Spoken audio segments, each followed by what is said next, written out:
Bom, boa noite a todos, a paz do Senhor e você que está acompanhando, ou que vai acompanhar um dia pela internet.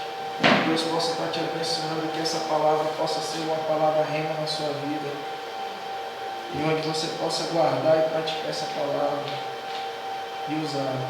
Lembrando que a Bíblia fala que nós temos que saber manejar bem a palavra do Senhor. Fala que o povo se perde por falta de conhecimento. E Jesus fala que a gente erra por não conhecer as Escrituras e não o poder de Deus. Então aqui o objetivo do nosso curso, mais uma vez, é fazer uma explanação resumida do que é a Bíblia inteira, né? Apontando as principais histórias, como cada livro foi escrito, qual o propósito, para que a gente possa entender melhor um pouco o que a Bíblia nos traz, né? Então, nós já vimos aqui que a Bíblia é dividida em Antigo e Novo Testamento. A primeira parte dela são os 5 primeiros livros, também chamado de Lei, Pentateuco. E aqui nós estamos agora nos livros históricos. A gente viu que os livros históricos estão divididos entre a história deuteronômica, que vai de Josué até agora 2 Reis, né? E a história cronística, que vai de Crônicas até Esther, né? Lembrando que Esther e Ruth, os livros que tem lá o nome das mulheres, eles fogem um pouco essa divisão. Os outros vão tratar, a história deuteronômica fala ainda do avanço da conquista e estabelecimento da conquista de Israel, e a história cronística vai contar a questão da restauração de Israel, né? Quando eles vão para o cativeiro e depois voltam, só a tribo de Judá, para reconstruir o templo, os muros das cidades e por aí diante. Só retomando aqui, o propósito do livro de Reis é mostrar o governo dos reis sob o ponto de vista teológico e a justiça do exílio, né? Ponto de Reis. A gente vai ver, como a gente viu na primeira parte de Reis um pouco, que o autor de Crônicas, quando ele vai escrevendo, ele vai falando que o rei fez o que era reto perante o Senhor, o rei fez o que era mal perante o Senhor. Sempre ele faz esse comentário, dá algumas características e faz o comentário. Fala também o tempo que reinou e com quanto tempo assumiu o reinado e a sua morte. Esse é um resumão geral do livro de 1º e 2º Reis. A história aqui é datada de 560, mais ou menos aqui que ele foi escrito. Mas a história contempla desde de Josué, desde a entrada até aqui mais ou menos essa data, né? Que aqui, lembra que quando eles estão escrevendo esses livros, eles estão no exílio. Mas os fatos aconteceram de antes do exílio até, isso aí abrangeu mais ou menos aí uns 1.000, 1.500, 2.000 anos mais ou menos. O autor é desconhecido, né? Como sempre, é uma compilação, não dá para afirmar quem foi que escreveu. E aqui voltando, trata a história resumida dos reis de Israel e de Judá. O autor reflete os erros e acertos de cada rei, na perspectiva teológica, se o rei foi capaz ou não de acabar com a idolatria e restaurar o culto do Senhor. Né? Isso aqui a gente está lendo porque no primeiro Reis a gente comenta um pouquinho mais isso aqui.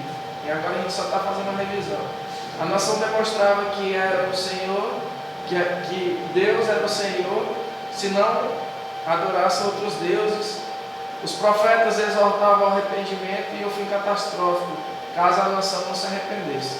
Esse aqui eu acho interessante porque, frisar, a Bíblia fala que Deus nunca faz nada sem desavisar o povo. Então, a todo momento, os profetas estavam em ação aqui, Israel e Judá. E a Bíblia a gente vai ver hoje, nós vamos aprender um ponto bem importante de toda a Bíblia, inclusive lá nos Evangelhos, por que os fariseus, os judeus, odiavam tanto o povo de Samaria, sendo que eles eram os mesmos judeus, né? Então a gente vai entender o porquê disso, né?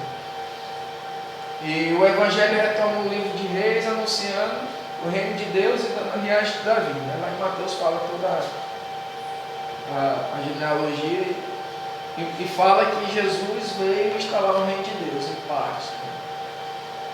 Aqui é o reino de Judá e o reino de Israel.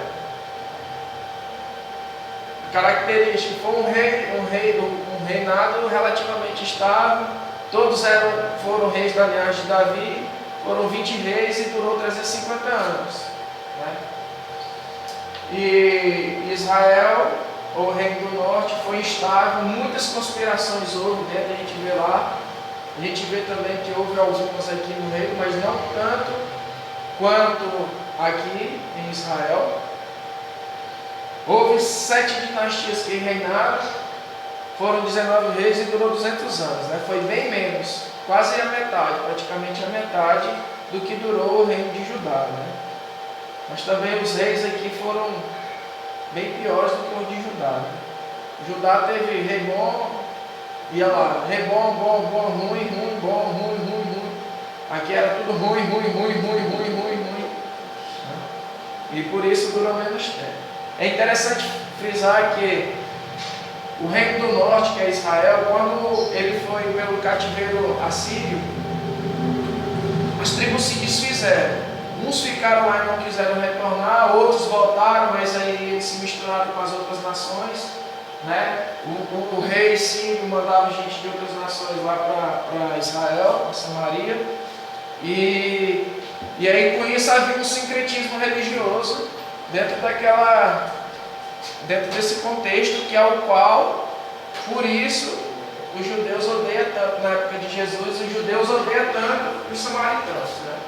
Sendo que interessante que eles fizeram as mesmas coisas. Né? Talvez um pouco, se é que eu posso falar assim, talvez um pouco pior, porque lá que estava o templo, era lá onde as coisas santas de Deus se manifestavam, era lá que era o culto verdadeiro. Né? E eles foram lá, encheram de ídolo, venderam.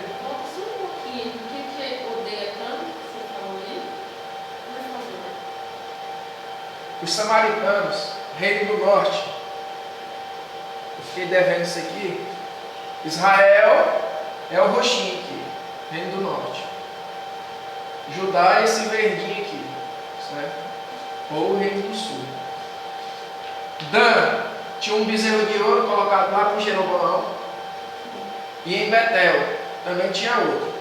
Lembrando, ele colocou isso porque ele ficou com medo da unidade religiosa se transformar em unidade política. Ou seja, por ser a mesma religião dos dois lugares, o pessoal daqui, os hebreus daqui, os israelenses daqui, viessem para cá para adorar. Lembra que Deus instalou um único lugar de adoração, que era o templo. Então o pessoal saía daqui para cá. Lembra quando a mulher samaritana, mais uma vez os samaritanos, pega e fala assim: onde é que é para adorar? É aqui, lá em Samaria, em Betel? Aí Jesus fala: vai chegar a hora, e já chegou, que os verdadeiros adoradores vão adorar em espírito e em verdade, né? E em qualquer lugar. E o templo ficava aqui em Jerusalém. E Jeroboão, quando o reino foi dividido, Jeroboão foi o primeiro rei. Lembrando que o reino foi dividido por causa da idolatria, do pecado de Salomão. Deus tirou o trono, né, dividiu, deixou só essa aqui, Benjamim e Judá, no reino do sul. E aqui ficou as 10 tribos. Jeroboão, com medo do povo abandonar ele e vir para cá apoiar o rei do sul, ele pegou e colocou o bezerro de ouro aqui em Dan e aqui em Betel, porque ele tinha medo desse pessoal se juntar. Com isso eles foram idólatras. Judá também foi idólatra. Só que a questão nisso aí é o retorno. Quando ele sai do cativeiro babilônico, Judá, ele dá um basta. Ele fala assim: poxa, a gente errou porque a gente idolatrou. Então por isso que a gente veio para o exílio. Então as promessas de Deus não ficaram para nós. Não foi Deus que nos abandonou, foi a gente que não cumpriu a nossa parte da aliança. Então, o pessoal que ficou aqui, que voltou do exílio e ficou aqui, eles vieram e trouxeram as práticas pagãs dos outros reinos, dos outros povos. E aí continuou a idolatria do mesmo jeito antes do cativeiro. Judá, quando voltou, quando houve a reconstrução do templo, a reconstrução dos muros, né, que vai começar lá a contar como é que foi esse retorno, lá em Crônicas, começa a contar um pouquinho, tanto é que o tema de livro de Crônicas é restauração espiritual. Eles estão voltando para estabelecer as coisas aqui em Israel. Né? Lembra que Deus prometeu que aqui seria a raiz de Davi. Né? O trono de Davi ia ser perpétuo porque ele foi fiel ao Senhor. Então, por isso, entendeu agora? Então, por isso que o povo de Samaria é tão odiado pelos judeus, porque eles se misturaram com aquele povo todo lá da Síria, lá de outros lugares. E aí continuaram nas práticas idólatras que tinham antes do cativeiro. Então, é esse para vocês que chegaram agora. Eu falei e esqueci de botar um mapa: o reino do norte, Israel, e o reino do sul.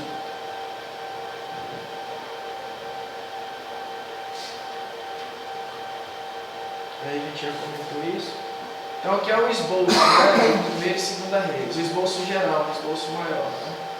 Né? É o Reino Unido, né? Que vai contar ali até Salomão.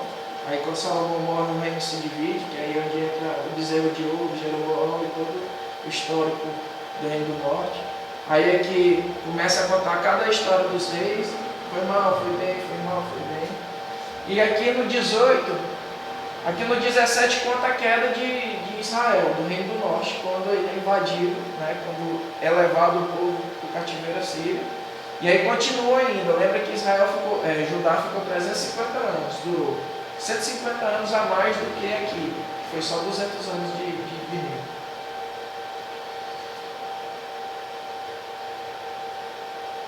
Aí mais uma vez, aos reis bons, né, de vermelho aos reis ruins. De preto é os reis que foram bons. Esse aqui a Bíblia não fala nada no livro de Reis a respeito de Atalia e nem de Saul. E aqui você vai ver aqui, ó, vermelho, tudo rei ruim. Jeú, ele foi...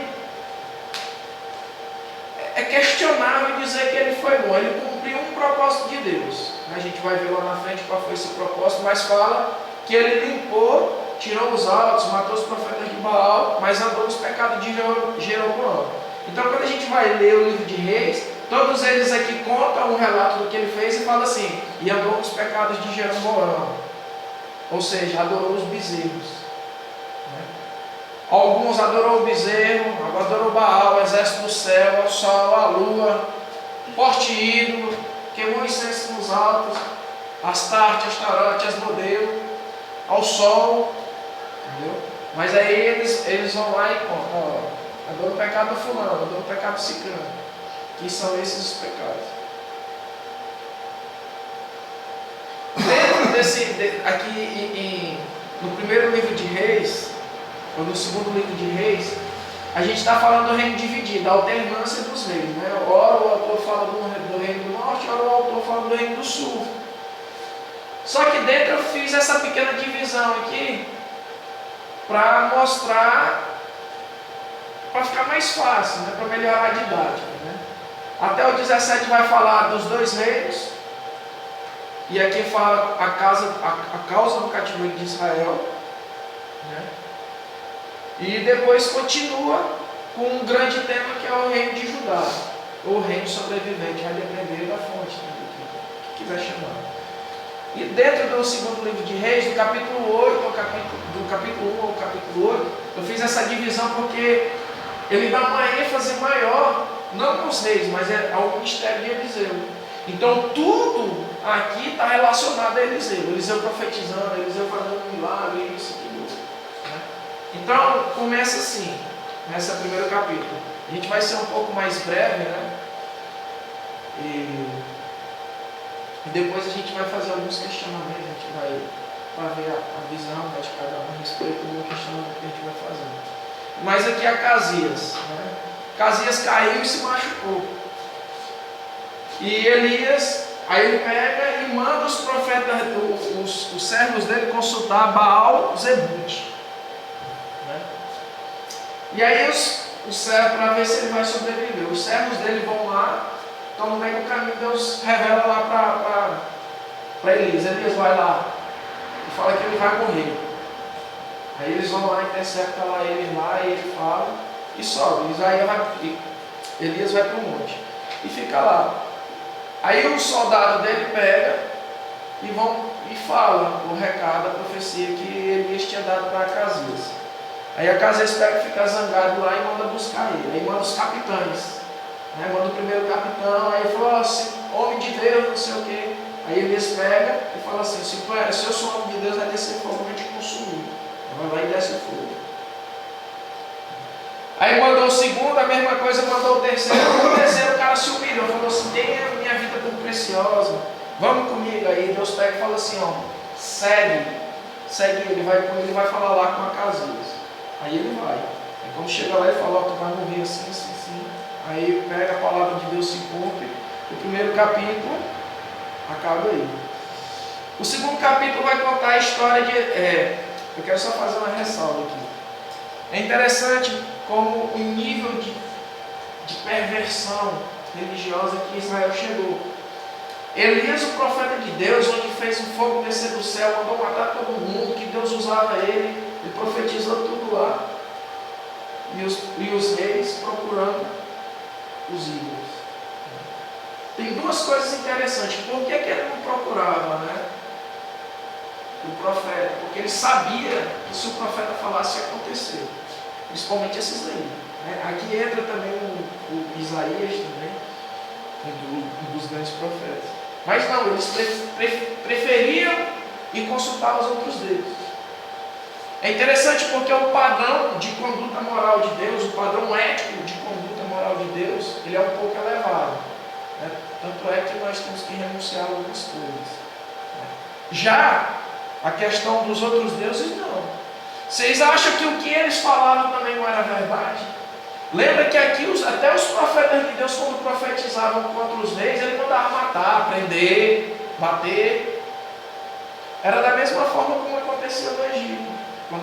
Quando Deus sendo representado por Moisés e os feiticeiros representando o reino das trevas, lá fazia os feitiços igualzinho. Até quando Deus falou, não chega, agora é eu que mando aqui, Deus vai lá e corta. Do mesmo jeito como deve ter acontecido com Elias. Você acha que o demônio lá na forma de Baal ia fazer descer fogo do céu se Deus permitisse? Entendeu? Então assim, a gente tem que ter em mente que, embora sejam falsos profetas, a Bíblia fala que o diabo tem poder. Tem poder até para se transformar em anjo de luz e enganar o povo. Então isso aqui devia acontecer. A Bíblia não traz isso certinho, mas isso aqui pelos relatos de Deus, a gente deduz isso. Porque se fosse um profeta e não realizasse o que ele fazia, o rei ia lá e mandava matar. Né? E ele sempre consultava. Tinha um homem de Deus, mas eles preferiam consultar o inimigo. Eliseu é sucessor, né, de Elias. E o capítulo 2 vai contar a história de Elias, né, que Elias fala, ó, Deus vai me buscar hoje, vocês ficam aí. Eliseu vai lá e vai com ele e pede. Elias fala para ele, pede alguma coisa. Aí Eliseu fala assim, ó, me dá a porção dobrada do teu espírito. Aí Elias fala para ele, rapaz, dura coisa pedir. Se Deus te conceder, minha capa vai cair. Aí Deus, né, ele pega o levado, né, no cavalo de fogo, numa carroça de fogo ao céu, em forma de um redemoinho. E aí a capa dele cai e ele tem. O primeiro logo milagre que ele faz é ele bota a capa de Elias e toca o Rio Jordão se abre. Aí aquela maldição que foi feita lá por Josué, que ele falava, maldito aquele que edificar a pedra, a porta, o filho mais novo vai cair, o que fizer os alicerces, o mais velho vai morrer. E fala que a pedra, a terra ficou impura. E aí Elias, os homens vão lá e conversam com Elias, ou com Eliseu. E Eliseu pega um prato de sal e joga no rio e a fertilidade da terra é restabelecida. É interessante um detalhe, né, que eu estava lendo um post e essa semana no Face lá de uma denominação cristã aí falando que não existe, que nunca vai existir nem tanto reencarnação como o arrebatamento, porque arrebatamento é coisa inventada. E é interessante como quem fala esse tipo de coisa fala que os evangélicos ou os protestantes afirmam isso que estão errados, né? Que foi uma doutrina que foi criada. É interessante como não tem capacidade de ler, né? A Bíblia fala que isso aqui é só letra, mas se não tiver o Espírito, na vida não tem como entender. Então, não acredita no arrebatamento, que o próprio Jesus testifica disso, né? Estarão dois, um será tomado e outro levado, né? Estarão dois no campo, estará o homem e esposa, marido e mulher, um será deixado na cama, outro será levado. Né? Jesus falando sobre a questão do arrebatamento. Lá em Tessalonicenses fala também, né, que Deus vai buscar, né, não vai tocar o pé no chão, e seremos arrebatados, que estarão nós, receberão um corpo glorificado e tal. E eu achei interessante, porque a mesma Bíblia que eles estão usando para dizer que isso não é bíblico, que não existe isso, é a mesma instituição que erra em coisas que a gente está estudando agora. Né? Lembra que o pecado da idolatria foi uma constante, por isso que Deus levou para o cativeiro tanto Israel como Judá. Né? E eu achei interessante isso, né? Falou uma coisa dessa e erra umas coisas tão simples como essa. Né? Cego guiando cegos. Aí voltando aqui, o terceiro aqui vai falar do reinado de Jorão. Eliseu prediz a derrota dos moabitas. Isso aqui é só uma batalha que teve nada muito assim. O azeite da viúva, a sunamita, a morte da panela e os 20 pães. Esse aqui são 4 ministérios, 4 milagres que Eliseu fez. É interessante que o ministério de Eliseu, pode ver que ele é meio que assim, como é que eu posso falar? Meio que assistencial. Né? Ele fez o azeite multiplicar aqui, para pagar a dívida, a sunamita aqui, essa aqui não porque era rico, mas ela fez. Ele falou e o filho dela nasceu, depois ressuscitou ele. A morte na panela, estavam lá comendo e Araías não conhecia as ervas, ele falou que podia comer, jogou só uma farinha lá, e segundo a palavra deles podia comer, que aquilo não era veneno não, e era veneno. Comeram, não morreu ninguém. Os 20 pães, a multiplicação dos 20 pães. É interessante aqui, nesse primeiro aqui, que fala que um dos discípulos dos profetas, que era o esposo dessa mulher, tinha morrido. E por causa disso, ela não tinha dinheiro e os credores estavam no copo. E Eliseu chega e fala assim: o que é que eu tenho? O que é que tu tem lá na tua casa? Eu tenho um pouquinho de azeite. Ah tá, então pega as vasilhas tudo e derrama o azeite que tu vai encher. Quando encher tudo, aí vai acabar o azeite. Tá bom? Ele foi lá, fez e aconteceu com essa palavra. É interessante aqui, vamos trazer isso aqui para a nossa vida. Né? Às vezes a gente se sente incapaz de alguma coisa, ou não tem algo, né? Ou acha que algo é muito pouco, mas Deus usa o nosso pouco para transformar no muito. Né? É os 20 pães que alimentam a multidão, os pães e os peixes que alimentaram a multidão lá em Jesus. Aqui. E fala que é interessante aqui que a prosperidade de Deus, a provisão de Deus, é outro fato interessante. Né? Eliseu podia falar assim, ó, vai lá, pega e fica enchendo o resto da tua vida. Mas quem sabe, se ele não fizesse isso, a mulher talvez não se perderia, começava a vender, ou se desviava, sei lá, ou usava o dinheiro da maneira incorreta. Deus sempre vai dar aquilo para a gente que não faça a gente se perder nos caminhos dele. E isso é interessante, porque hoje em dia, o que se fala na televisão, infelizmente nossos irmãos de outras denominações, eles afirmam que você tem que ter uma Lamborghini, eles afirmam que você tem que buscar as coisas melhores dessa vida, porque senão é um espírito imundo. Quando a gente vê a prosperidade de Deus, é agindo no pouco que você tem e você vivendo bem com esse pouco que você tem, se você for fiel. É diferente a prosperidade de Deus. Não que Deus não tenha condição de dar isso, riquezas grandes para as pessoas, fazer um mendigo virar um rico, não é isso. Mas tudo tem um propósito. E às vezes o propósito de Deus, tem até um ditado, no mundo onde fala, quer conhecer uma pessoa, dê poder e dinheiro a ele. Né? E a Bíblia também fala isso de outra forma, né? Que o dinheiro é a raiz de todos os males. A gente vai ver aqui que alguns reis aqui não falam, né? Porque o foco é dizer se o rei foi bom ou não em parte do Senhor. Mas a gente vai ver que mesmo os reis aqui que falam que foi bom, lá em Crônicas detalha algumas coisas que vê que eles erraram. E erraram feio também. Mas infelizmente, né, o evangelho nos últimos dias está sendo um pouco corrompido, né, isso. Outro dia eu vi na televisão também vendendo terra no céu. Né? Mas que Deus abra o nosso entendimento, né? Que venha trazer entendimento a eles para eles pararem com essas práticas. Né? A Bíblia fala que se somos cidadãos do céu, que buscamos as coisas do alto. Fala para a gente acumular tesouros lá no céu, onde a traça nem a ferrugem corrói.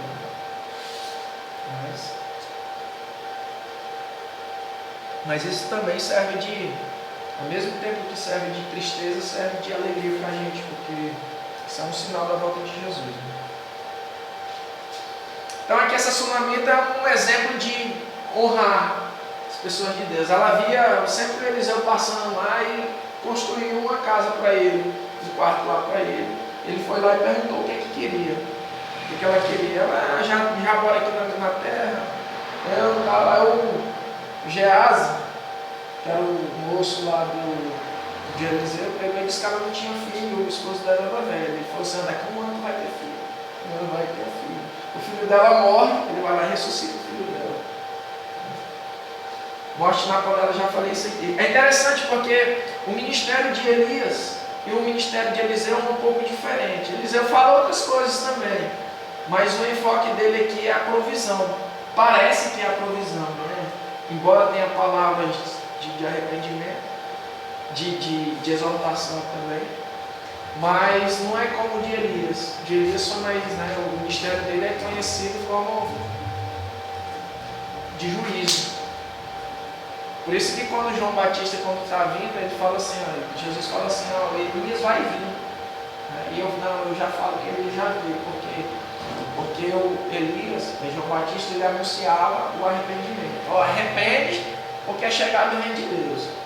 Se vocês não se arrepender, vocês vão tudo para o inferno, raça de vida. Então por isso é que ele é comparado a Elias. Né? Quando fala em profeta, se fala em Elias.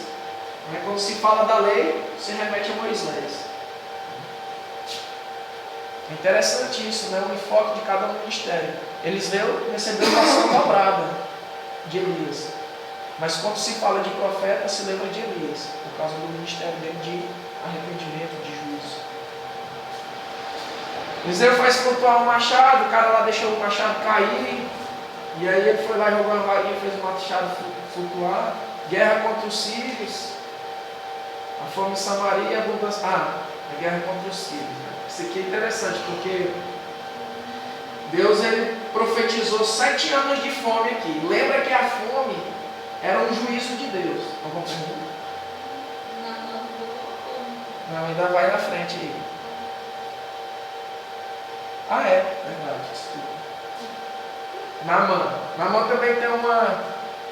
Naamã era um general lá do exército assírio que ficou doente e tinha pego uma serva lá que era de Israel. Aí ele ficou leproso.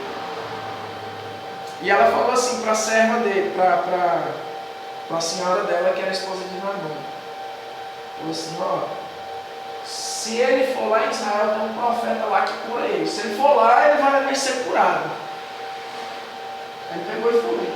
O rei da Síria mandou uma carta. O rei da Síria mandou uma carta para o rei de Israel. O rei de Israel ficou, não sei o quê. Eliseu fica sabendo, não, mandou eu vir aqui. Aí ele foi. E quando ele chega lá, ele vai falar, Eliseu nem sai para falar com ele, fala assim, manda esse cara aí mergulhar 7 vezes lá no Jordão. Aí ele fica chateado, ele fica zangado.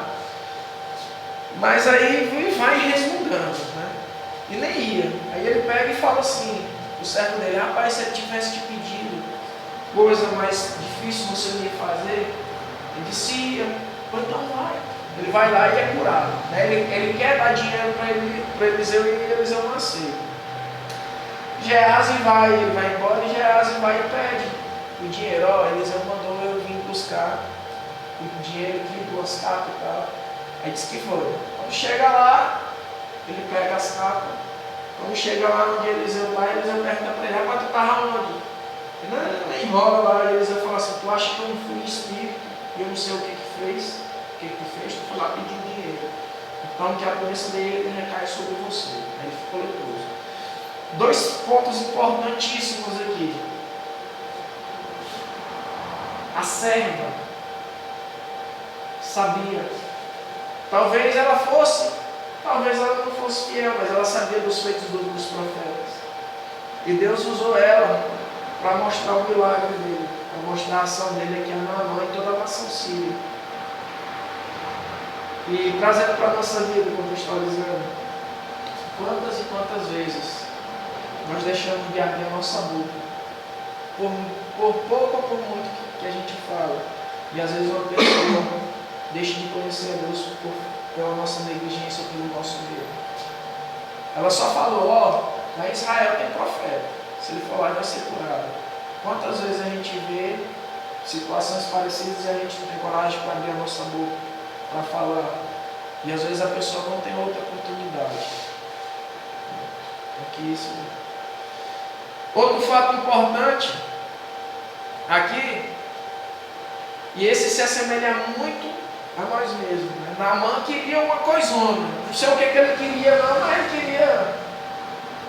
queria do jeito dele. E Deus faz do jeito que ele quer, na hora que ele quer, com quem ele quer e por aí vai.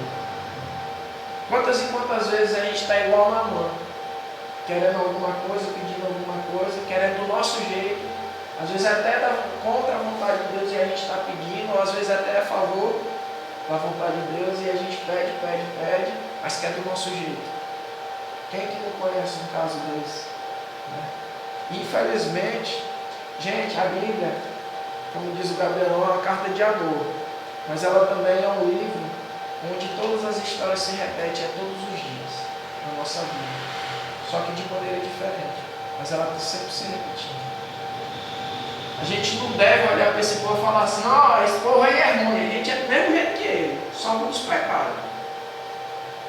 Engraçado que eu sempre falo isso, Gabriel, foi o pastor Fernando que falou isso. Acho que sexta-feira ou domingo. Mesma coisa, só pelo pecado.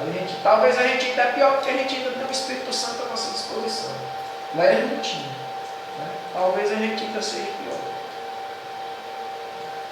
Eliseu vai esculpar uma machado, a guerra contra os Cis. Essa aqui foi uma guerra lá que ia ter. E é interessante porque o rei montava estratégia, o rei contrário, montava estratégia de guerra para pegar o povo. E Deus revelava para Eliseu e Eliseu revelava para o rei. Aí o pessoal lá dos sírios lá pega e fala assim, rapaz, tem traidor entre nós, não é possível. Né?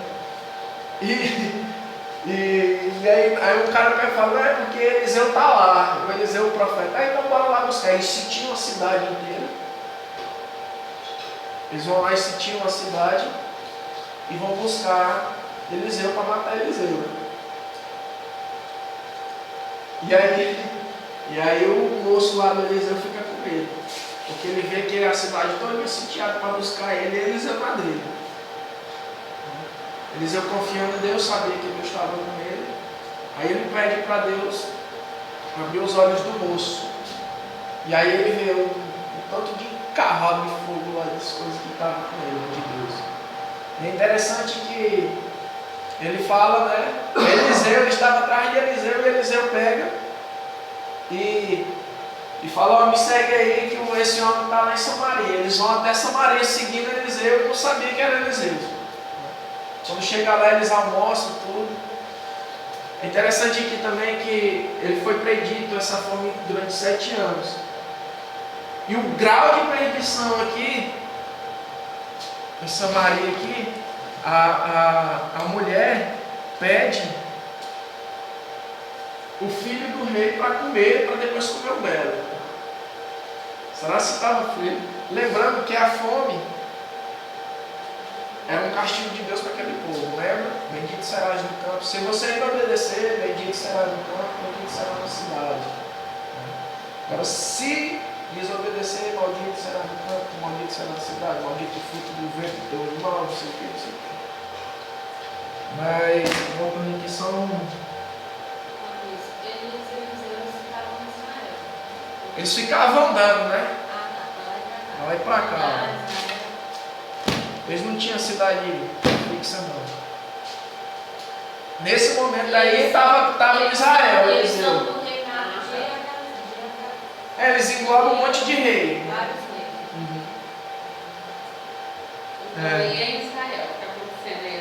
Isso aí tudo é em Israel. Tanto é que aqui ele leva o povo aqui, ó, em Samaria, a fome em Samaria. Ele está dizendo isso aí tudo lá, né? Profetizando. E é interessante, né? Porque quantas e quantas vezes, outro dia eu estava aqui na igreja aqui, é bem parecido com isso, né? Eu estava do lado da mulher lá e a mulher começou a contar a vida dela lá para mim lá. Aí quando pensa que não, o Gabriel desce do culto, desce lá do culto. Ele pega e começa a falar a mesma coisa que a mulher tinha me contado. Eu fiquei até com medo dela pensar que fosse eu que tivesse dito para o Gabriel. De tão absurdo que foi, assim, sabe? E aqui eu fico vendo aqui, na hora que eu estava lendo isso, eu lembrei desse dia. Eu estava ali. Às vezes a revelação de Deus é tão grande, assim, tão extraordinária, que eu fico com medo do povo achar que o povo está contando, está combinando, né? E quando está sitiado lá, quando os sírios sitiam lá para buscar Eliseu para matar ele lá, para acabar, porque estava revelando as estratégias de guerra lá, Eliseu confiante em Deus, sabia que Deus era com ele. Nesse atormento, né? E a gente vê que a gente é muito falho, né? A nossa fé é muito pequena.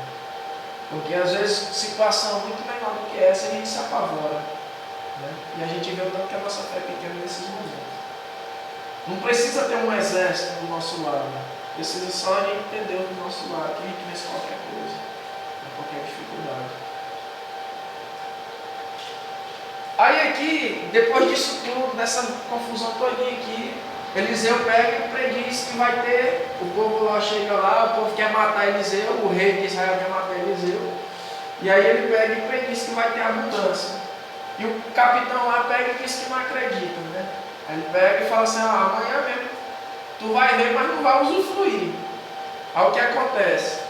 No capítulo 7 aqui tinha lembra que os leprosos ficavam fora da cidade, eles não podiam ter contato não. E eles pegaram e falaram assim, vamos lá na cidade lá dos sírios lá para nós pegar alguma coisa, nós vamos morrer mesmo. Vamos morrer, ou nós morremos de fome, ou nós morremos lá, sei lá, talvez apedrejado, alguma coisa assim. Então olha só, no meio do caminho a Bíblia fala que Deus, lembra que Deus já fez agir de todo jeito, mandou dar volta em Jericó, destruiu, caiu a muralha, mandou Davi não ir para a guerra e dar a volta lá pelas amoreiras, o toque do chofar o povo correu. E dessa vez aqui Deus usa os leprosos, né? Quando os leprosos estão indo, Deus faz um milagre lá para o povo lá, sírio lá, achar que é um exército. Eles acham que é um exército imenso, eles ficam com tanto medo que deixa tudo, abandona tudo e vai embora. Os leprosos vão lá e começam a ver. Aí ele vai e fala assim, rapaz, bora avisar lá, porque se o rei sabe disso aqui, e a gente não for avisar, ele vai mandar matar não. Aí quando os leprosos vão lá falar com eles, aí eles acham que, não, manda lá, talvez haja uma estratégia militar aí para vencer a gente. Aí eles vão, mandam os soldados na frente, veem que as armas estão tudo jogadas no chão, não acham ninguém, aí eles trazem. O capitão aqui, o soldado aqui, o chefe lá do exército lá aqui, falou que não acreditava que não ia acontecer. Quando o povo recebe a notícia, sai todo mundo correndo e passa por cima dele e mata ele, né? Então a palavra do profeta se cumpriu aqui. Ele ia ver, mas não usufruir. E restaurar os bens da Sunamita. Outro caso interessante aqui envolvendo a revelação, né? E a gente vê isso aqui sempre. Pelo menos eu, assim, quando estou sentado com o pessoal, a gente fica contando as histórias, né? Igual no dia lá do churrasco lá, sentou lá e começou a contar as histórias, né? Que Deus ainda faz hoje no nosso meio, mais ou menos desse estilo aí, né? E o rei, como é que é o nome do rei? O rei filisteu quer saber Isso aqui é o período de fome, a sunamita foi para outro país lá, porque eles não, vai para outro país aí. Aí o rei pega e fica perguntando por Geazi. Não, me conta as histórias aí do Eliseu aí, o que foi que ele fez? Ele deve ter contado a história do machado, da mulher lá que ressuscitou da sunamita, dos cavalos lá. Não, mas fala aqui que ele contou. Ele estava contando aqui, ó. O rei falava a Geazi, moço do homem de Deus, dizendo: conta-me, peço, de todas as grandes obras que Eliseu tem feito. Aí Geazi estava contando justamente da mulher aqui, dessa aqui que Eliseu tinha ressuscitado o filho dela. Aí ela pegou e chegou na hora. Não, foi restituir aí os bens dela tudinho. Então assim, igual quando nós estamos juntos, né? Começa a contar, rapaz, olha a história lá do Sebastião, que o cara estava lá no hospital, já estava para morrer lá. Deus usou o Sebastião para pegar e falar assim: olha, ele vai segunda-feira tomar café comigo lá em casa. Aí o médico pega e fala assim: rapaz, se esse homem sair daqui vivo segunda-feira, eu rasgo meu diploma. Aí o pastor Sebastião pega e falou assim: e se ele não tiver segunda-feira lá em casa, eu tomo a Bíblia todinha. Aí ele foi para casa e aconteceu do jeito que ele tinha falado, né? Aí só nessa história de casa no céu, no dia que ele veio pregar, eu perguntei para ele, né? E aí, o senhor voltou lá para falar com o médico lá? Ele: não, irmão, não voltei ainda não. Voltei não. Digo: vai ter que voltar lá para ele ver o diploma dele. Ele: não, irmão, não dá tempo não, tem um monte de coisa para fazer, não sei o quê. Sebastião é um cara muito humilde, né? Você vê que Deus usa ele. Né? Ele falou para a esposa lá a Cristiane. Ele chamou o André, e o André nem vinha aqui na igreja, né? Nem frequentava ainda aqui a igreja. Ele chamou ela e falou assim: não, tu vai ter um filho, e vai ser um menino. Só não sabe ainda o sexo, mas ela está grávida. Eu também um acidente que meu pai teve. Foi mesmo? Foi? Não, ele falou que o diabo tinha preparado uma ascendência para meu pai nesse dia. Há uns 3 anos atrás, sabe? Não, uns 2 anos e meio atrás. Quando ele veio, eu acho que a primeira vez que ele veio, eu estava sentado lá no fundo, lá, de lá. Rapaz, ele deu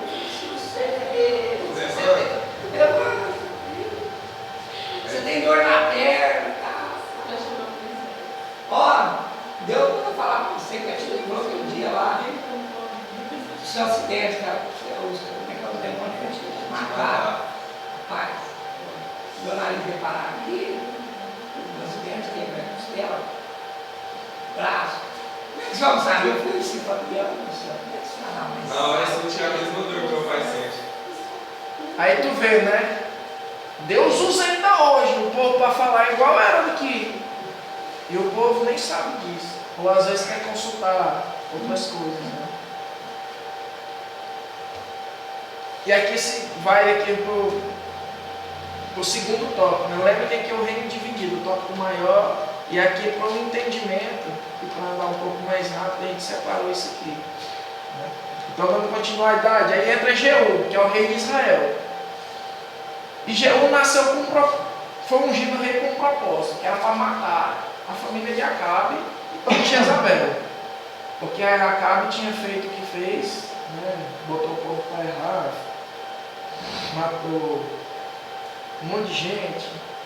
A Jezabel mandou matar os profetas tudo de Deus. E Deus pegou e deu a sentença para ele: tu vai matar o povo todo da casa, tu vai exterminar a casa de Acabe. E tu vai matar também Jezabel. Para quem acha que Deus é só amor, né? E quem não acredita na condenação do inferno, muita gente, né? Quantas e quantas pessoas a gente vai falar sobre o reino, sobre a renúncia, sobre tentar sonhar, buscar a vontade de Deus. Não, Deus é bom, Deus é amor. Deus é amor, mas é justiça. Isso aqui já tinha acontecido um tempo. Ele mandou exterminar a casa inteira, né? Por causa disso. E Jeú nasceu com esse propósito. Eliseu manda o servo dele lá, o moço dele lá, ungir ele e fala que estava sendo ungido para cumprir o propósito. Eliseu vai lá e mata. Nessa época, o rei de Judá era parente, Judá não. O rei aí era parente de Acabe. E ele foi lá e matou tanto daí como de Judá. E outro fato bem interessante da história dele é que ele eliminou os profetas de Baal e tudo que os profetas de Baal tinham feito em Israel. Ele cortou, ele foi lá e falou assim, vamos fazer uma reunião. Eu quero os profetas tudo indo postido no templo e eu quero reunir aqui na minha presença e eu quero os profetas tudo de Baal aqui. Aí o povo foi, eles foram tudo lá. Quando chegou lá, ele mandou o exército todo matar ele. Aí fez um ímpar, né? Quando fala assim, houve uma restauração, né? Houve uma renovação, né, de Israel, entre aspas. Né? Só que a Bíblia fala aqui, eu vou ler aqui porque eu achei bem interessante. Ele cumpriu o propósito de Deus, ele tirou a idolatria, ajudou a remover a idolatria de Israel, só que ele continuou no caminho de Jeroboão. Né? Mas fala que foi um rei bom, porque ele cumpriu o propósito que Deus tinha feito para ele. E o próprio Deus está falando aqui, ó. Assim Jeú exterminou de Israel Baal. É no 28, 10, 28. Porém não se apartou Jeú de seguir os pecados de Jeroboão, ou seja, ele adorou os bezerros lá. Jeroboão, filho de Nabat, que fez pecar Israel e os bezerros de ouro, que estavam em Betel e Dan. Pelo que disse o Senhor a Jeú, porquanto bem executaste. Deus falando para ele. Porquanto, pelo que disse Deus, ao 30, a Jeú, porque bem executaste o que é reto perante mim, e fizeste a casa de Acabe segundo tudo quanto era do meu propósito. Teus filhos, Deus ainda faz uma promessa para ele, né? Teus filhos até a 4ª geração se assentarão no trono de Israel. Mas Jeú não teve o cuidado de andar em todo o seu coração na lei do Senhor, Deus de Israel, nem se apartou dos caminhos de Jeroboão. A Bíblia fala que ele foi um rei bom, porque ele tirou esse monte de idolatria de Israel, mas ele continuou errado. É interessante, né? Às vezes a gente vê essas situações, né? A gente não entende algumas situações onde Deus age usando, por exemplo, um Balaão da vida, age usando aquele profeta lá que mentiu para outro profeta lá, né? E depois Deus usa o mentiroso para trazer uma sentença para o profeta de verdade, né? Mas enfim, do capítulo 11 ao 16 eles vão alternando o rei. Isso aí é só história pequenininha. O rei reinou tal, acabou. Fez o que era mal, aí passa para o outro e vai. Nada de muito interessante. Mas o capítulo 17 aqui é onde o juízo de Deus é instalado sobre Israel. Ele manda as nações, né? Manda lá primeiro um bando de nação lá e depois manda a Síria para derrotar Israel. E aí, dentro do sermão todinho, que é o capítulo 17 inteiro, Deus vai falando, né? Deus vai falando, é raro porque eles andaram nos estatutos das outras nações. Ou seja, eles fizeram o que as outras nações faziam. Eles idolatravam, né? Edificaram altos, postes, esses postes aqui que é o tal do poste ídolo, que é a tal da Aserá, as colunas eram de Baal, imagens de tudo quanto era jeito. Nós estamos falando de Israel, mas Judá também fez isso aí. E Judá ainda talvez tenha sido pior porque era dentro do templo, dentro do lugar escolhido, onde Deus agia tremendamente e tal. Fizeram aliança contra os povos. Quando o rei estava se sentindo ameaçado, ele ia lá e fazia aliança com o rei do Egito, ou com o rei Sírio. Isso era uma confusão. Uma hora estava do lado do outro, outra hora estava do lado do outro. E Deus falou para eles, você não faz aliança com esse povo não, eles vão fazer você pecar. Teve um desses reis aqui, deixa eu ver aqui se eu lembro aqui, se eu acho aqui rapidinho. O Acais. Ele pediu socorro para os assírios. Ele sacrificou o filho dele, queimou o filho dele em sacrifício. E aí ele foi visitar a Síria. Quando ele chega lá, ele vê um altar. Esse Acais aqui, ele é de Judá. Ele pega e vê, achou o altar bonito, pega lá o altar, manda a planta para o sacerdote vai e faz e bota dentro do templo. Mas o altar mesmo que Deus tinha feito, mandado fazer, eles tiram de lá. Né? Para tu ver o nível de desvio, de pecado, de perversão que tudo lá que esses caras tinham. Deus alertou do juízo através dos profetas. Aí lê bem o 13, o capítulo 17 aqui. Já achei aqui, esse aqui é mais difícil. Deus vem contando aqui tudo isso aqui, porque explicando por que Israel tinha sido dominado. Aí ele pega e fala aí no versículo 13, o Senhor advertiu a Israel de ajudar, por intermédio de todos os profetas e de todos os videntes. Lembrando aqui que vidente aqui nessa época aqui era também profeta. Profeta assim, o profeta era chamado de vidente também. Não é vidente do jeito que a gente conhece hoje não. De consulta móvel e tal. Era profeta também. Isso lá em Samuel, o juiz fala. Não, porque naqueles tempos o vidente era o profeta, era conhecido também como profeta. Voltai os vossos maus caminhos e guardai os meus mandamentos, estatutos segundo a lei que prescrevia a vossos pais e enviei por intermédio do meu servo profeta. Porém, não deram ouvidos. Aqui é Deus falando, né? Aqui, ó, eu avisei e não ouviram, por isso vocês estão aí. Aí, é aí que eles estão não, aqui é Israel. Israel é reino do norte. Quem invadiu o reino do norte é a Síria. A Síria pega eles e distribui por vários lugares. Judá é invadido pela Babilônia, por Nabucodonosor. Nada a ver com aquela outra. Só tem o que tem a ver aqui é a desobediência do povo. É tudo do mesmo jeito. E aqui no 32 e 33 ele volta a repetir. Ó, mas aí já fala do culto misto dos samaritanos, que é essa confusão toda que eles fizeram antes e depois do exílio. Aí fala aqui, no 32, mas temiam também ao Senhor. Aqui está falando do culto dos samaritanos, que eles faziam tudo isso aí, mas ele também sacrificava o Senhor. Né? Era o panteão. Quando fala assim, muitos deuses falam panteão. Né? Panteão grego, panteão romano. Então vai fazer parte do panteão israelense. Mas Deus também era adorado. Isso aí. Mas presta atenção aqui e vê se vocês acham alguma coisa parecida com a nossa época. O tema aqui é o culto misto dos samaritanos. Quem tiver a Bíblia lê, que é mais fácil para acompanhar também. Eu vou começar. O culto misto dos samaritanos. Porém, cada nação fez ainda os seus próprios deuses nas cidades em que habitava. Isso aqui ele está falando. Lembra que eu falei que quando o rei invadia lá uma cidade, ele pegava o pessoal lá de Samaria e levava lá para Damasco. Ou levava lá para Nínive, que era para misturar aquilo lá, para depois eles não se rebelar por causa da religião. Lembra que a gente estava falando desde o começo?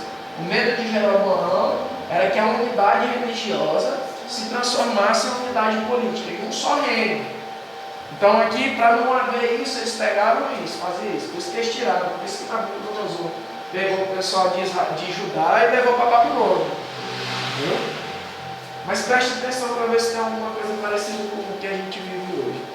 Porém, cada nação fez ainda os seus próprios deuses, nas cidades em que habitavam, e os puseram nos santuários dos altos que os samaritanos tinham feito. Os de Babilônia fizeram Sicote e Benote. Os de Cuta fizeram Nergal. Aí vai falando cada um aqui. Aí no 32. Mas temiam também ao Senhor. Dentre os do povo constituíam sacerdotes nos lugares altos, dos quais oficiavam a favor deles no santuário dos altos. De maneira que temiam o Senhor e ao mesmo tempo serviam seus próprios deuses, segundo o costume das nações dentre as quais tinham sido transportados. Ou seja, eles iam para as nações e se misturavam com os deuses lá, que ele está citando aí. Adrameleque, não sei mais quem. Aí eles traziam isso e botavam em Israel. E continuava essa bagunça toda com Israel. Aí já não é só mais Baal. Aí entra Adrameleque, Baal-Zebute, Nergal, Amate, Azima, isso tudo são deuses. Mas eles cultuavam Deus, nosso Senhor. Né? Então faziam os deuses segundo a sua vontade, mas também cultuavam o Senhor. Isso ainda hoje acontece na nossa vida. Tanto nesse nível como em outro nível. Pessoal, vamos ressaltar aqui que idolatria, um conceito mais amplo, não é fez uma imagem e adorou, não. Ou se ajoelhou. Idolatria é tudo aquilo que toma o lugar de Deus. Sei lá, um exemplo. Eu gosto de futebol. Se futebol me impedir de buscar a Deus e tomar o lugar de Deus, o futebol é minha idolatria.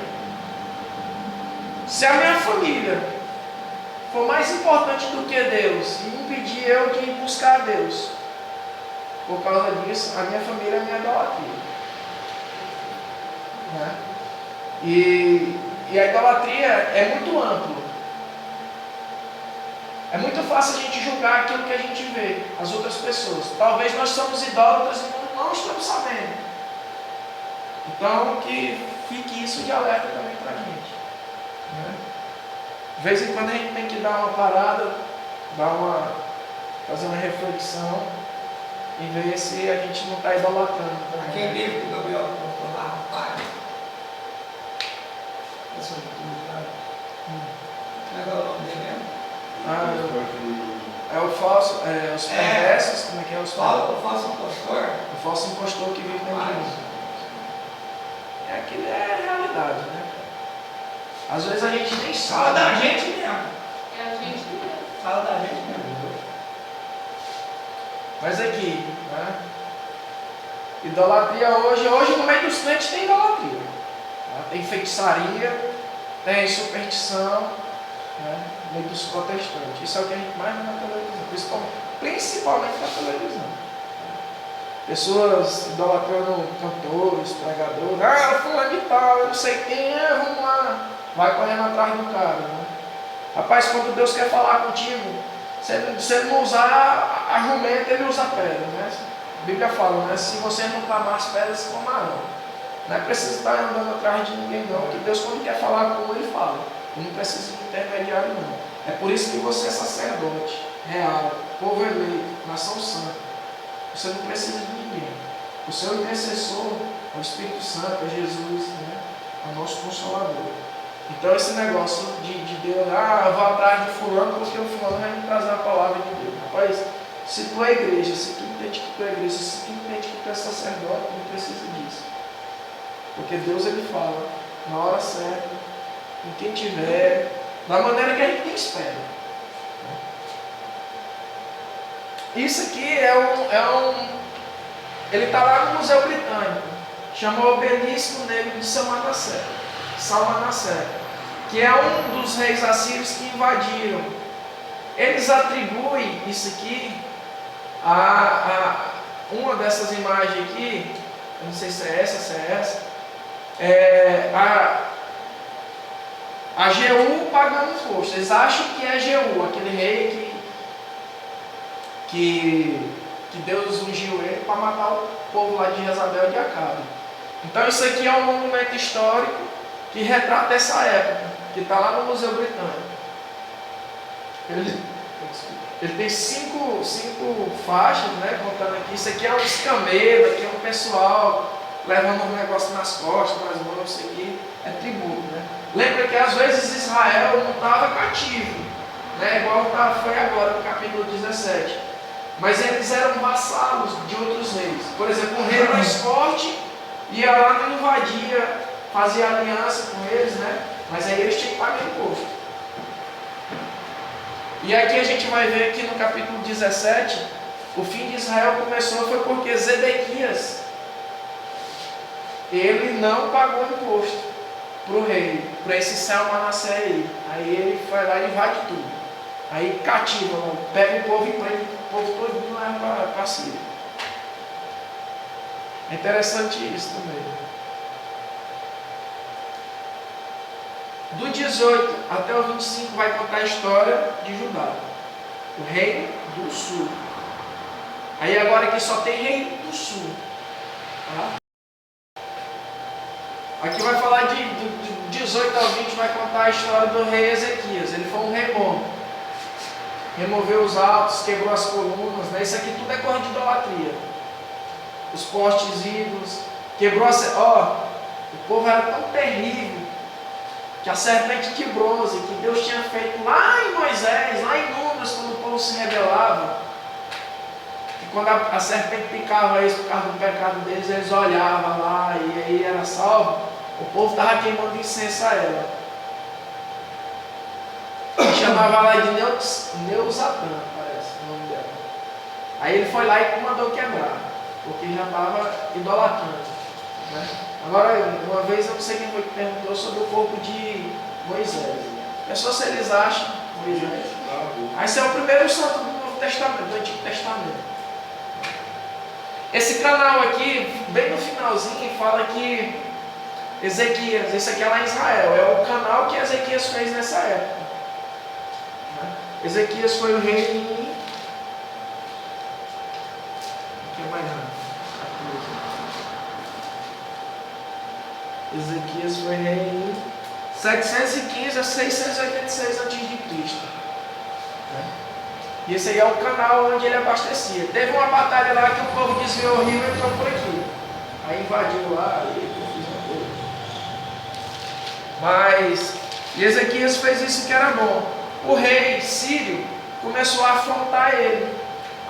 Esse Deus aí não vai salvar você não. Aí sentiu a cidade, sentiu Jerusalém não. Esse Deus aí não vai salvar você não. Quem foi que impediu de salvar as outras nações? Aqueles deuses lá é mais fraquinho. Vale lembrar que quando havia essas guerras assim, o rei que ganhasse era o rei mais forte. Isso aí, essas guerras aí eram feitas em nome de Deus. E o Deus que ganhasse era o Deus mais forte. Por isso que ele estava afrontando. Esse Deus aí de vocês aí não vai dar conta não. Os outros não deram, esse de vocês aí não vai. E fica afrontando. Aí ele pega e vai falar com Isaías. Aí Isaías manda ele guerrear. Ora a Deus, né? E Deus manda ele para a batalha, que ia dar ele nas mãos dele. E aí aconteceu como foi feito. Mais na frente, Ezequias,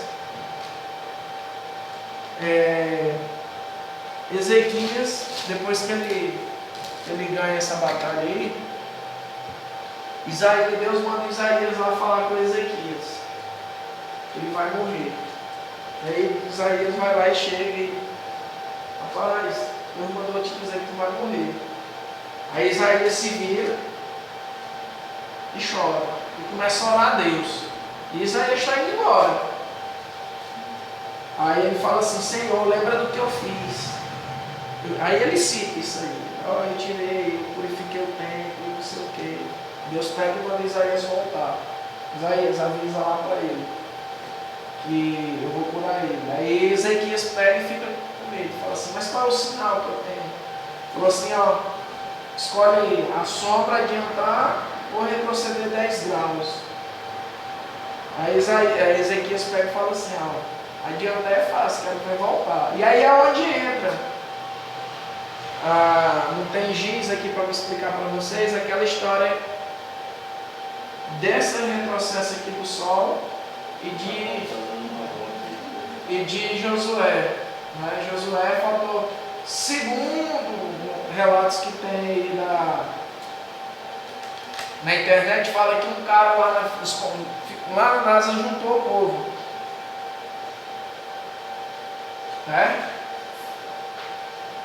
Olha aí. Vou estudar a geografia agora.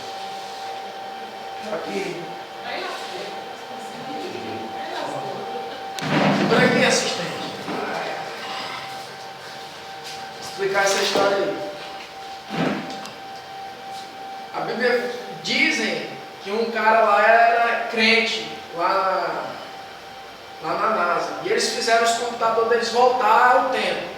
E a Bíblia fala que Josué, Deus parou o sol durante um dia, certo?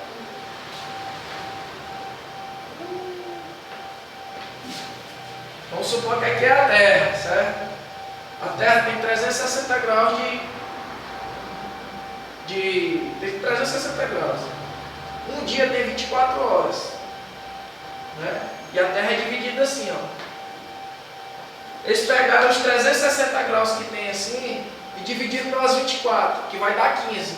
Cada espaço desse aqui, de 15 graus, é 1 hora. Então, por exemplo, as meninas estavam lá no Peru. Peru fica, parece que, quantas horas é, gente? 2 horas. Então, estava 30 graus de distância. Então, estava aqui, ó. O Brasil está aqui, o fuso do Brasil, e o Peru está aqui. Então, 15 e 30. Então, é 2 horas atrasado, porque está a oeste. Né? Se eu for para frente, aí aqui é 1 hora a mais, né? Aí, aqui vai ser 1, 2, 3, 4 horas a mais do que Israel, certo? Ou do que lá no Peru. Então, o que acontece? A Bíblia fala que foi um dia parado, né? E o povo guerreando, lá Josué guerreando lá. Aí eles disseram que faltou, chegaram à conclusão de que estava faltando 23 horas e 40 minutos. Né? 23 horas e 40 minutos. Aí, não, mas é um dia que está faltando. Cadê os outros 10? Aí o cara falou assim, ó, lá na Bíblia fala que parou um dia. Mas fala que retrocedeu também 10 graus. 10 graus, se tu dividir os 15 aqui por 10, vai dar 20 minutos. Que completa as 24 horas. Estou entendendo? Então eles chegaram a essa conclusão. E isso aí eu tentei olhar, confirmar, ver a fonte disso aí. Eu não encontrei. Mas assim, o relato está na internet. Ele fala que os computadores lá eles estavam pesquisando sobre os dias. Né? E aí voltaram e tinha esse vácuo. Aí eu tinha um cara lá que dizem que era cristão e ele falou, lá na Bíblia está falando que foi isso. Aí eles usou esse vácuo de um dia que os computadores da NASA descobriram para explicar o dia que estava faltando. Então diz que isso foi comprovado cientificamente. Eu não achei nenhum artigo falando lá da NASA dizendo isso aí. Mas a história tem muita na internet.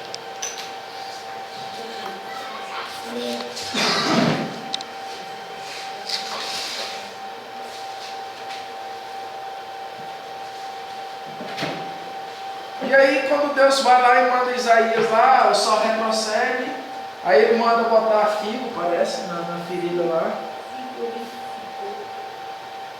Pasta de figos e puseram sobre a úlcera, e ele se recuperou a saúde. Né? O rei babilônico ficou sabendo disso e mandou lá o povo ir. Ah, vai lá. Aí quando chegar lá, Ezequias fica feliz e começa a mostrar o templo, os prédios. Aí o profeta chega lá e fala assim, ó, por causa disso vem aí, vai ver o dia onde eles vão tomar isso aí tudo. Né? Já prevendo o cativeiro babilônico. E aí a Bíblia fala que Deus ainda acrescenta 15 anos na vida de Ezequias e tal, e ele foi um rei bom. O reinado de Manassés, esse cara aqui, a gente tem que falar dele porque ele foi muito artista. Né? Olha as coisinhas que ele fez. Construiu. O que Ezequias fez? Ezequias parece que é o pai dele, deixa eu olhar aqui.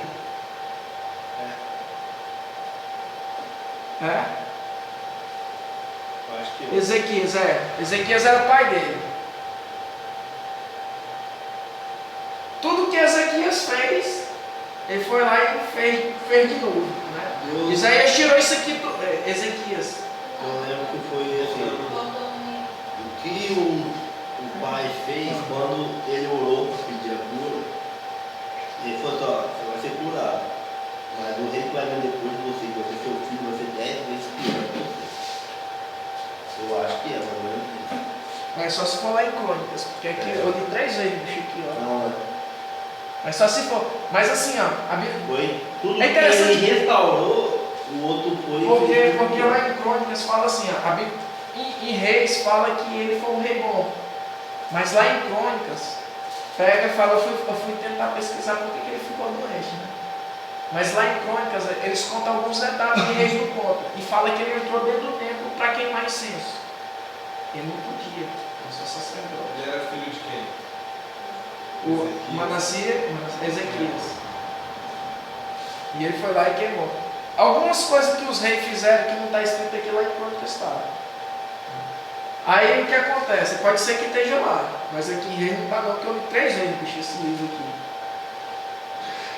Constituiu os altos, as colunas, os portícolos, os exércitos dos céus. Altares nos atos. O cara botou o altar dentro do átrio da casa do Senhor, lembra? Era o pátio, o átrio e o santo do santo. O santo lugar e o santo do santo. Ele botou lá no átrio. Ele queimou o filho. Isso aqui era um sacrifício que eles faziam a Moleque, né? Milcom, Malcom. Adivinhava pelas nuvens. Era agoreiro, superstição, essas coisas. Tratava com os médios e feiticeiros. Foi pior que as nações antigas em Canaã. Aí esse aqui, 21:9 é o lugar. Rapaz, esse foi pior. E lembra que Deus tinha expulsado esse povo por causa do pecado deles. Ele fala assim, ó, eu vou tirar aquele povo lá, não é porque vocês, Israel, são bonzinhos não. Mas é porque o pecado deles está chegando até mim. Eu vou lá tirar ele, eu vou fazer juízo. Não com essas palavras, né?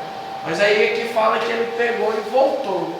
Rapaz, o cara profanou o templo, moço. Aí nasce o reinado de Josias. Esse aqui, Ezequias e Josias foram os melhores reis. E aí o que acontece aqui no templo? Né? O que o Josias faz? Esse Josias aqui foi um que lá na frente, no tempo que Jeroboão era vivo, lá, rei de Israel, usou o profeta, aquele profeta, que era para dizer que a casa dele ia morrer, ia trazer o juízo. E o outro lá ficou sabendo e mentiu, lembra? Mentiu, falou, ó, vem aqui comer aqui em casa, Deus me disse que era para me comer, ele foi lá e comeu. Na hora que ele estava comendo, o profeta que mentiu para ele, Deus usou e falou assim, ó, porque tu me desobedeceu, não vai ser enterrado mais com os teus pais. Aí o leão vai e mata ele. Aí ele fala, ó, quando ele está profetizando para Jeroboão, ele pega e fala assim, ó, vai nascer um, que o nome dele é Josias, ele vai pegar, vai destruir isso aí tudo, e vai pegar os ossos e queimar tudo. O sacerdote para aquele povo lá que estava tudo lá. Aí que ele refez a aliança do Senhor. Né? O que foi? Nessa época, o povo estava tão perdido. Isso aqui é Judá, é o reino do sul, a linhagem de Davi. Nessa época o povo estava tão perdido que o livro, a Bíblia, estava sumido. Ninguém não sabia da Bíblia. Aí o Ilquias, que era o sacerdote, porque Josias mandou ele reformar o templo lá, pega e acha o livro. Ele lê o livro. E ele fala, rapaz, nós estamos tudo errado, moço, nós estamos fazendo tudo ao contrário. Aí ele pega e ora, ele pede perdão a Deus. Aí ele consulta uma profetisa lá, que o nome dela era Uria. E aí ele pega e ela fala assim, ó, eu vou trazer o juízo, mas porque tu se arrependeu, você não vai ver, e você vai ser recolhido em paz com seus pais, você vai morrer em paz, você não vai ver ainda não. Aí o que ele fez? Ele refez a aliança, ele juntou o povo ao arrependimento, por isso que ele foi um rei bom. Tirou os utensílios feitos a Baal, ao poste ídolo, o exército do céu, do templo. Destituiu os sacerdotes. Esse sincretismo é quando a pessoa, por exemplo, ele pega o que eles fizeram? Pegaram Baal, que era o deus lá da redondeza, e colocaram dentro do templo. Isso é sincretismo. Né? Botaram os postes ídolos, juntando as religiões tudo. Aí ele tirou os sacerdotes, tirou a casa de prostituição cultural que estava dentro do templo. Essa casa de prostituição cultural, nesse caso aqui, a Bíblia deixa explícito que eram as tendas que elas faziam, eram as mulheres que faziam umas tendas lá para Baal. No texto fala. Mas também tinha aquela prostituição cultural, que eu não sei se é nesse caso aqui, que tinha as prostitutas do templo, né, que faziam orgias lá com os deuses, buscando festividade. Profanou os altos de Tofete e Imon, em Betel. Esse aqui que é a profecia que o profeta cumprindo lá, o profeta que profetizou com Jeroboão. Derrubou os altares, tirou os cavalos dedicados ao sol do templo. Olha o que os caras faziam. Tirou os altares dos atos que Manassés colocou. Os altos que Salomão fez. A Quemos, Astarote e a Milcom. Salomão, o mais sábio do mundo. Lá não fala, né, desses aqui. Mas aqui fala que ele tinha feito esses altares, né, para esses deuses. Então Josias, ele pega e refaz a aliança do povo com Deus. Ele, todo mundo agora vai subir em Deus. Ele foi um reformador, que chama, um dos reis reformadores. Ele e Ezequias, né, fizeram isso. Por isso eles foram homens bons, né, reis bons. Né? Lembra que aqui o rei, ele tinha um papel político, mas ele tinha um papel também religioso. Né? Porque o povo fazia o que o rei fazia. Né? Embora tivesse o sacerdote lá no templo para ajudar, mas o sacerdote, os reis estavam tudo corrompidos. Né? E se ele adorasse ao Senhor, o povo também adorava ele. Agora, se ele não adorasse, o povo também não adorava. Então ele tinha esse poder. Né? Ele era meio que, digamos, entre aspas, um ministro nesse sentido, um ministro de Deus, um servo de Deus nesse sentido. Aí fala de outros reis também que foram ruins. Os últimos reis de Judá foi tudo rei ruim. E aqui a queda de Jerusalém. O rei era Zedequias, foi um rei também ruim. O Zedequias se rebela, é preso, né? Ele não quer pagar imposto, fica sabendo lá. Os seus filhos são mortos, os olhos vazados, né, dele. Os filhos dele é morto na frente dele. O povo fura os olhos dele. Aí invade logo tudo, quebra o templo, derruba os muros de Jerusalém. E a causa é a mesma que foi, porque o povo não se arrependeu, porque o povo não escutou o profeta. Né?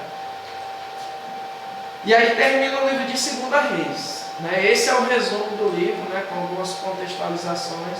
E aqui eu fiz uma pergunta. E hoje está muito diferente dos tempos de Israel ou de Judá? Né? Quantas e quantas vezes nós estamos idolatrando? A igreja está idolatrando. Não imagem de escultura, mas homens. Coisas. Quantas e quantas vezes a igreja está introduzindo práticas que é superstição. Quantas e quantas vezes a igreja está usando a fé do povo, porque o povo é culpado. Porque se o povo lesse a Bíblia, ele não era enganado. Não é assim que a Bíblia fala? Meu povo é enganado por falta de conhecimento. Algumas versões traz isso. Então, não quer ler a Bíblia, não quer buscar a face de Deus, aí é enganado.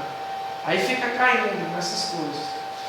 Quantas e quantas vezes acontece de falsos profetas estar trazendo revelação?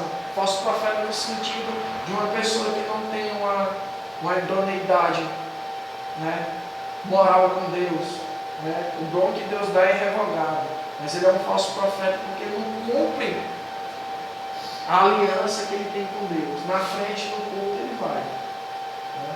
Outro dia eu estava conversando com um amigo dele lá, ele falou que conhecia um amigo, ou o cara foi pregar na igreja dele, ele contando testemunho, que ele todo errado, ele orava pelas pessoas e Deus curava, e entregava a palavra profética, e ele começou até a ficar em choque com ele mesmo, né? Porque ele fazendo as cagadas que ele estava fazendo, desculpa a palavra, que ele estava fazendo, mas Deus operando, né? E quando foi de noite, que ele estava dormindo lá, ele disse que levantou para tomar água, um clarão atravessou a porta assim. Quando ele foi, aí um anjo pega e tira a espada assim, bota na garganta dele. E fala assim, ó, no dia do juízo nós vamos ver, nós vamos se ver. Aí virou as costas e foi embora. Quantas e quantas pessoas a gente não deve ter? Quantos e quantos livros aí o povo vem alertando sobre as feridas da igreja? O vaso que não quer ser moldado, o vaso que não deixa o Senhor moldar, quebrar ele e refazer, não quer se entregar. Esses pecados aqui de idolatria, o principal pecado lá é a idolatria, né, de Israel, é o principal, mas existem vários outros. Né? Quantos e quantos pecados às vezes a gente está cultivando, nosso pecadinho de estimação. Como o menino fala, nosso pecadinho gosto. Isso nos leva a ruim. O fato de Deus ainda estar operando não quer dizer que nós estamos em comunhão com Ele. Quantas e quantas vezes na Bíblia aqui Deus opera sem haver fé? Isso aqui também é para quem é religioso e para quem não tem, serve também no sentido. Se tiver fé, rapaz, tem que ter um propósito de Deus. Às vezes não precisa nem de fé. Quem foi que Deus curou? Quem foi que teve fé para Deus recuperar? Lázaro teve fé para ressuscitar? Aquele cara lá que estava lá no tanque de Betesda, não sabia nem que era Jesus. E Jesus não curou ele. Aquela mulher que estava na sinagoga lá, que tinha a costa lá, ou era a mão ressecada, não lembro, não sei se era as costas, sei lá. Jesus só chamou ela não pediu cura não pediu nada, estava lá, quieta lá no canto dela. Jesus, vem cá, e cura ela, e os fariseus querem. Então, para Deus agir, Ele tem que ter o propósito dele, é o propósito dele, não é porque você é santo, não é por isso, não é porque é aquilo não, é o propósito dele. E hoje também acontece da questão, a história do cristianismo, fazendo um paralelo com toda a história de reis e toda a história para trás, o maior erro deles é a idolatria. Quando Roma matava os crentes lá, os verdadeiros cristãos lá no Coliseu, a espada, crucificado, e por aí vai, botava os leões para comer. Antes ela perseguia, o Império Romano perseguia os cristãos. Depois, o imperador se converte, acho que em 313, e oficializa o cristianismo. Só que ele oficializou e o povo aderiu. Lembra que o império abrangia várias regiões. Aquela região ali toda era o Império Romano. Então dominava no tempo de Jesus e depois de Jesus. Olha o tanto de Deus estranho que tinha lá. O tanto de idolatria que tinha lá. O Império Romano dominou aquilo ali.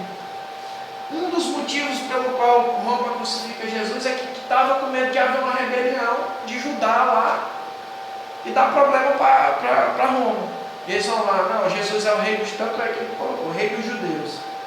Rei simbolizava guerra, né? No sentido que eu estava querendo dizer. Jesus morre.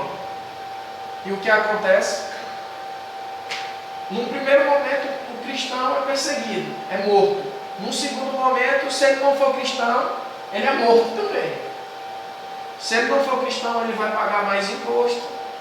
E aí o que o povo fez? Ele começou a pegar aquelas figuras do Antigo Testamento, por exemplo, Paulo, aí transformou em São Paulo. Pegou João, transformou em São João. Só que se você for pegar a história, por exemplo, cada um desses santos que tem na igreja aí, ele tem um poder. Ele é atribuído a alguma coisa, sei lá, causa impossível, não sei o que, casamenteiro, é isso, olha, dentro do panteão grego e panteão romano, que vai ser o mesmo poder atribuído aos deuses estranhos dele. Só que agora a diferença é que eles pegaram figuras que estavam na Bíblia, no Novo Testamento. Lembra que aí já tinha alguns manuscritos. E aí, como estava na Bíblia, não era errado. O povo não tinha conhecimento, conhecia só a letra, não tinha a revelação de Deus, e aí idolatrava do mesmo jeito.